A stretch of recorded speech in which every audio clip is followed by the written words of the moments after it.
Sachant que mon forfait, initialement, il était prévu à 870 euros. Au total, là, j'ai payé presque 2000 euros. Comme 56% des jeunes sondés par la prévention routière, Yacine a payé plus cher son permis que le coût annoncé au départ par son auto-école. Aujourd'hui, le coût moyen s'élève à environ 1500 euros, des tarifs assumés par les auto-écoles. C'est les charges qui font que le permis est cher.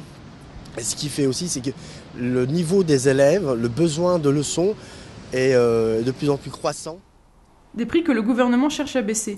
La loi Macron prévoit notamment la suppression du forfait 20 heures, très utilisé par les auto-écoles. Pourtant, seulement 1,9% des jeunes terminent leur formation initiale dans ce laps de temps. En moyenne, 31 heures sont nécessaires aux élèves. Le nombre d'heures de cours est fixé par une évaluation à l'auto-école avant le début de la formation. Avec la loi Macron, il sera possible de se faire évaluer à distance sur Internet. Une aberration pour les moniteurs qui craignent la concurrence de ces nouvelles écoles de conduite en ligne. Une évaluation se fait physiquement. Une évaluation ne se fait pas directement derrière un ordinateur, surtout qu'on ne sait pas qui est derrière l'ordi, et c'est complètement aberrant. Donc une évaluation comme nous on l'a fait aujourd'hui, c'est une évaluation qui est dynamique, qui est directement en voiture. On évaluera beaucoup mieux le niveau de l'élève en le mettant dans des situations directement derrière un volant.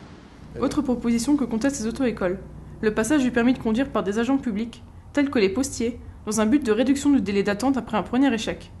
Plus de la moitié des jeunes recalés ont dû attendre 3 mois ou plus pour repasser l'examen pratique. En fait, les inspecteurs ont une formation qui dure quasiment un an, qui se passe à l'INSER, l'Institut national de sécurité routière et de recherche.